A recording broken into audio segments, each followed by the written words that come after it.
Oke, kembali lagi ke vlog Arau. Hari ini kita akan membahas tentang kelebihan dan kekurangan Innova Reborn tipe G 2400 diesel ya. Mobil ini masih menjadi favorit dan sampai sekarang pun tipe G ini masih dijual di ATPM.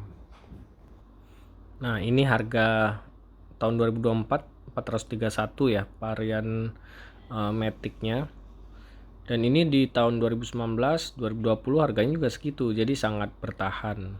Sehingga mobil Innova Reborn ini tetap mempunyai tempat tersendiri bagi pencinta diesel dan keluarga Indonesia. Ini 2.4G tipenya.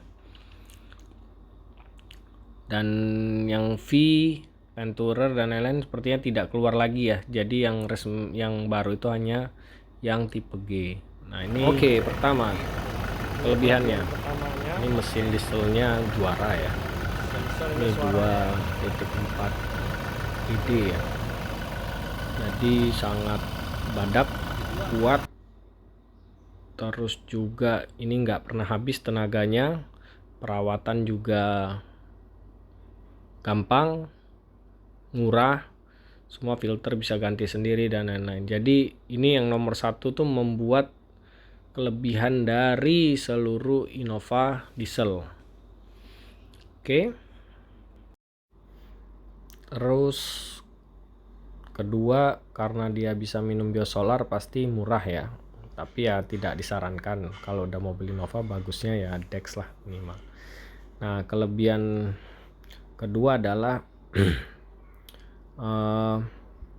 mobil ini mempunyai kabin yang luas dan lega gitu. Kalau kita lihat naik mobil Innova itu tidak merasa sempit. Mungkin ada teman-teman juga sudah coba Fortuner, Pajero dan lain-lain. Kalau untuk berjalan bersama keluarga, jalan jauh itu visibilitasnya sangat enak dengan mobil Innova ini. Terus juga akomodasinya juga luas ya. Ini tidak legroom kita lega, headroom kita lega juga. Ini juga 7 seater atau 8 seater juga bisa. Nah, ini kalau bawaan yang tipe G sudah masih pabrik ya. Kalau yang tahun 2019, 2020 ini udah diganti kulit sama orangnya. Ini double blower, kelebihan ketiganya juga. AC-nya sampai row belakang, dan AC Innova diesel itu betul-betul dingin, pakai banget. Jadi Toyota tuh udah dingin, ini mesinnya diesel udah pasti dingin banget lah. Terus keempat, ini akomodasi untuk bagasi juga luas. Jadi udah muat 7-8 orang, ditambah lagi dengan kapasitas bagasinya. Gimana? Luar biasa kan? Memenuhi semua kriteria keinginan orang Indonesia. Muat banyak, bensinnya irit atau solarnya irit, terus juga bisa dibawa jalan jauh, bandel, nggak rewel. Mungkin itu kelebihan dari Innova Reborn. Jadi ada 4 kelebihan yang betul-betul unggulan lah mobil ini. Pastinya selain ground clearance-nya juga tinggi ya. Oke, ini kita ke bagian kelemahannya ya.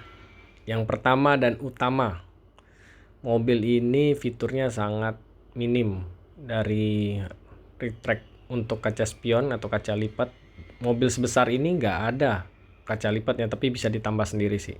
Terus juga tombol-tombolnya dikit, AC juga masih knob listrik. Jadi nah, tapi ada cooler tuh di situ. Nah, di bawah tidak soft opening biasa. Dan ini jok aslinya tidak kulit ya, tapi fabric. Nah, kita coba start up. Oke. Kita nyalakan dulu AC-nya. Yang knob listrik ya.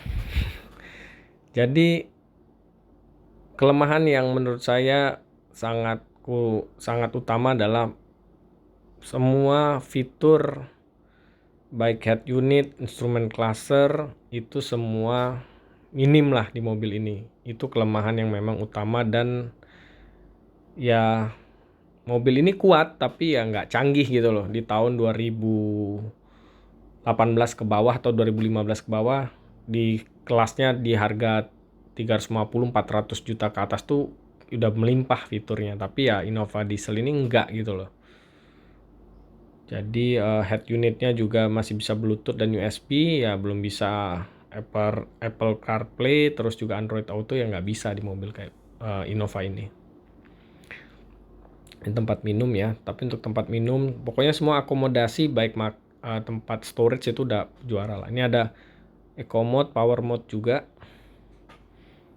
Ini mungkin masuk kelebihannya ya. Tadi kelemahannya itu di fitur sih. Terus juga mungkin airbag cuma di sisi penumpang sama pengemudi, ini safety-nya juga kurang gitu loh.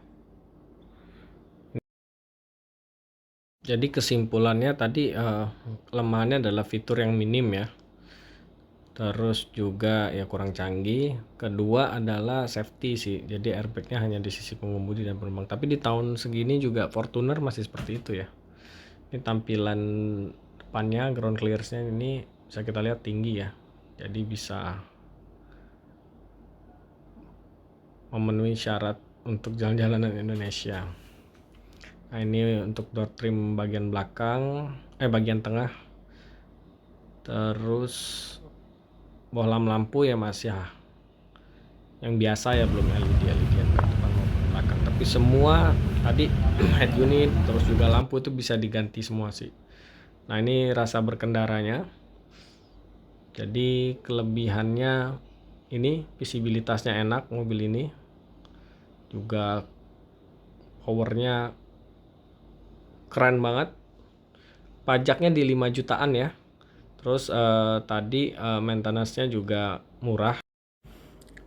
Nah, tadi kelupaan, ini juga masih kelebihan. Ini leather frame ya. Jadi ini rear wheel drive, penggerak belakang, terus juga leather frame. Dan ini di kelas leather frame tuh ternyaman lah. Kalau bisa kita bilang ini raja di jalan tol. Ini sangat stabil, empuk, suspensinya juga, terus kaki-kakinya rigid ya. Oke. Ini juga sekilas instrumen clusternya.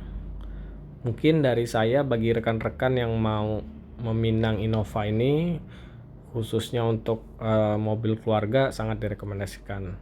Semoga bermanfaat. Terima kasih.